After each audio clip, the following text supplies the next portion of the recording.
ഖദീജ റളിയല്ലാഹു അൻഹ ജീവിതത്തിൽ മുത്തുനബിക്ക് വേണ്ടി എല്ലാ സുഖങ്ങളും മറന്ന പെണ്ണാണ് ബഹുമാനപ്പെട്ട ബീവി ഖദീജ റളിയല്ലാഹു അൻഹ.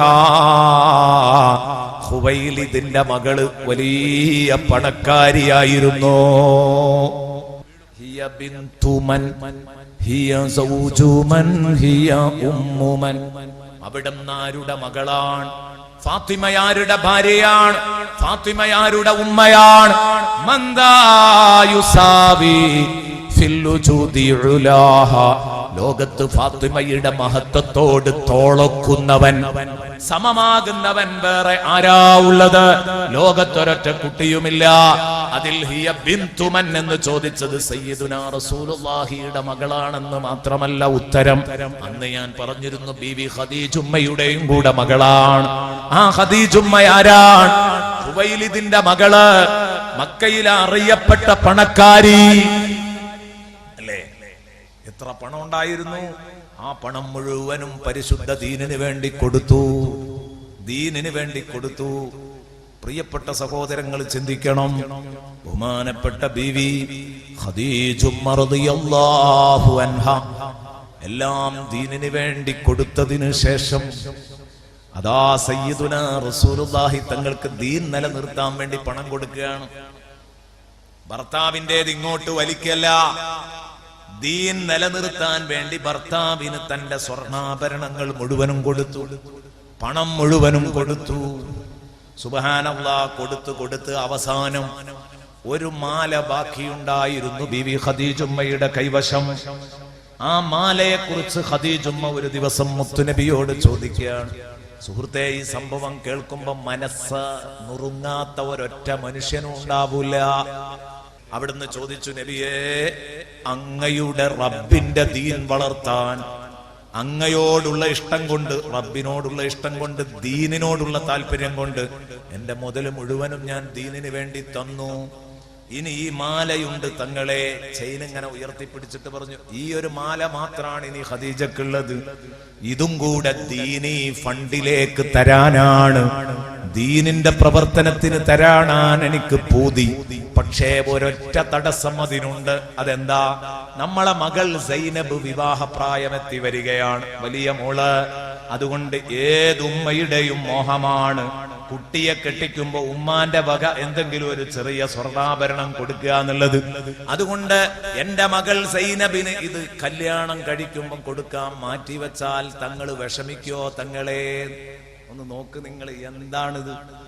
ആ സമയത്ത് പറയാണ്, പൊന്നു ഖദീജ, നിന്റെ കയ്യിലുള്ളതൊക്കെ നീ ദീനിന് വേണ്ടി തന്നില്ലേ, അത് നീ നീക്കിവെച്ചേക്ക് മോളെ കെട്ടിക്കുന്നതിലേക്ക്.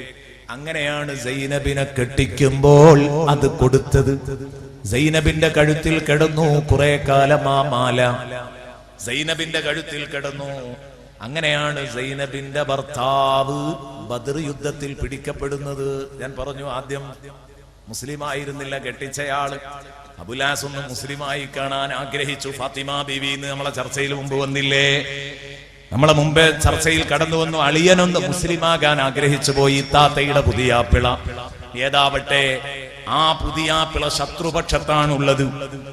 യുദ്ധത്തിൽ തടവുകാരനായി പിടിക്കപ്പെട്ടു. തടവുകാരനായി കൊണ്ടുവന്ന സമയത്ത് ബന്ധപ്പെട്ടവര്, ഉറ്റവരും ഉടയവരും അവരുടെ ബന്ധുക്കളെ കാശ് കൊടുത്തു മോചിപ്പിക്കുന്നു, സ്വർണം കൊടുത്തു മോചിപ്പിക്കുന്നു.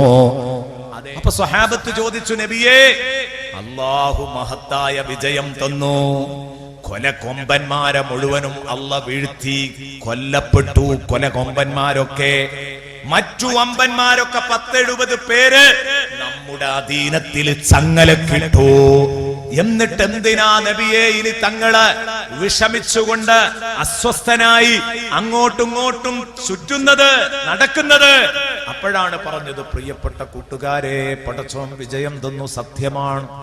പോക്കിരികളെയൊക്കെ നമ്മുടെ കയ്യിൽ ഒതുക്കി തന്നു, സത്യമാണ്. പക്ഷേ ബന്ധികളുടെ കാര്യം ആലോചിച്ചിട്ടാണ് ഞാൻ വിഷമിക്കുന്നത്. ബദറിലെ ബന്ധികള്, ചങ്ങലക്കിട്ടവർ, അവരും നമ്മളെപ്പോലെ മനുഷ്യ മക്കളല്ലേ? അവരുടെ കാലിൽ ചങ്ങലയാണല്ലോ.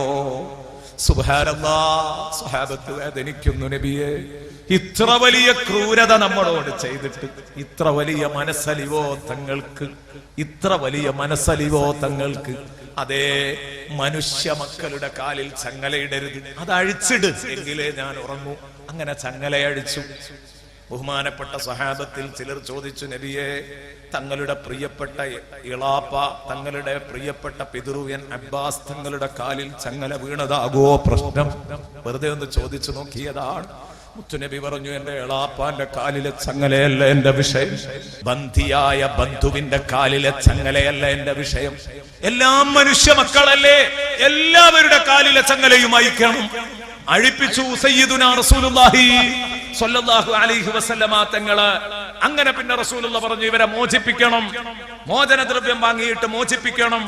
ഒന്നും തരാനില്ലാത്തവർക്ക് 10 പേർക്ക് എഴുത്തും വായനയും പഠിപ്പിക്കാൻ കഴിയുമെങ്കിൽ ആ കണ്ടീഷനിൽ ഇവരെ മോചിപ്പിച്ചു വിടണം എന്ന് പറഞ്ഞ് റസൂലുള്ളാഹി സ്വല്ലല്ലാഹു അലൈഹി വസല്ലമ തങ്ങള് മോചനത്തിനുള്ള ഏർപ്പാടുണ്ടാക്കി. അങ്ങനെ എല്ലാവരും ഇങ്ങനെ സാധനങ്ങളൊക്കെ കൊടുത്തയച്ചിട്ട് ഇങ്ങനെ മോചിപ്പിച്ചു. പിറ്റേന്ന് അള്ളാഹുവിന്റെ റസൂൽ സല്ലല്ലാഹു അലൈഹി വസല്ലം മോചനദ്രവ്യമായി കിട്ടിയ സാധനങ്ങളൊക്കെ ഒന്ന് കൊണ്ടുവരാൻ പറഞ്ഞു. ഇസ്ലാമിക ഫണ്ട് ശുഷ്കിച്ചുകൊണ്ടിരിക്കുക. ആ ഫണ്ട് കൊഴുപ്പിക്കാൻ ഒരു മാർഗവും കൂടെയാണ്.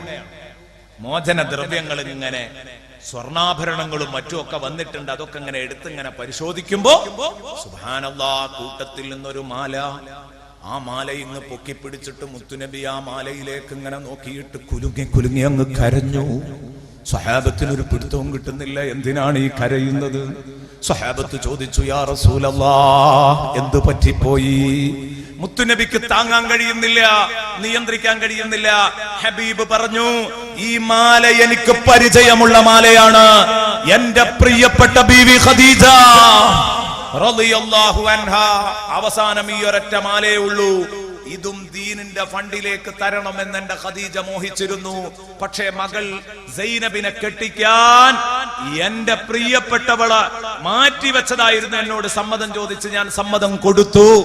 അങ്ങനെയാണ് ഞാൻ 1/4 നൂറ്റാണ്ട് കണ്ട് പരിചയമുള്ള എന്റെ ബീവിയുടെ കഴുത്തിൽ കിടന്ന മാലയാണ് നിങ്ങൾ ഈ കണ്ടുകൊണ്ടിരിക്കുന്നത്. സയ്യിദുനാ റസൂലുള്ളാഹി സ്വല്ലല്ലാഹു അലൈഹി വസല്ലമ തങ്ങൾ പറഞ്ഞുകൊണ്ട് അള്ളാഹുവിന്റെ ഹബീബ് പറഞ്ഞു, അതുകൊണ്ട് ഈ മാല എന്റെ പ്രിയപ്പെട്ട മകൾ സൈനബ് കൊടുത്തയച്ചതാണ് ഭർത്താവിനെ മോചിപ്പിക്കാൻ. പക്ഷേ ഞാൻ കരഞ്ഞത് എന്തിനാണെന്നറിയോ? ഇത് സൈനബിന് നഷ്ടപ്പെട്ടതിലല്ല, മറിച്ച് സന്തോഷം കൊണ്ട് കരഞ്ഞുപോയതാണ്. എന്റെ പൊന്നു ഖദീജ, അവസാനം ഒരു മാല അതും കൂടെ ദീനിന് കൊടുക്കാൻ മോഹമുണ്ടായിരുന്നു. മകളോടുള്ള തൃപ്തി കൊണ്ട് എന്റെ പെർമിഷനോട് കൂടെ മാറ്റിവെച്ചതാണ്.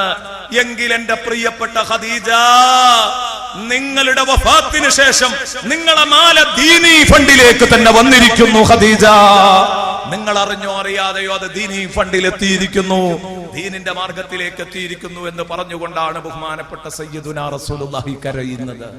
ഉടനെ തന്നെ സ്വഹാബത്ത് ചോദിച്ചു, നബിയെ, തങ്ങൾ റദ്ദ് ചെയ്യില്ല എങ്കിൽ, തങ്ങൾ എതിർപ്പ് പറയില്ല എങ്കിൽ ഈ മാല ഞങ്ങൾ സൈനബിന് തിരിച്ചു കൊടുക്കും. മുത്തുനബി എതിർപ്പൊന്നും പറഞ്ഞില്ല. ബീബി ഖദീജുമ്മയോടുള്ള ഇഷ്ടമാണ്, ബീബി ഖദീജുമ്മയോടുള്ള ഇഷ്ടമാണ്. ഞാൻ പറഞ്ഞു വരുന്നത് ഇതാണ് ബീബി ഖദീജ റളിയല്ലാഹു അൻഹ. ഈ ഖദീജ ബീബിയാണ് നാളെ സ്വർഗത്തിൽ എന്റെ പ്രിയപ്പെട്ട കൂട്ടുകാരെ ഒരു നേതാവ്.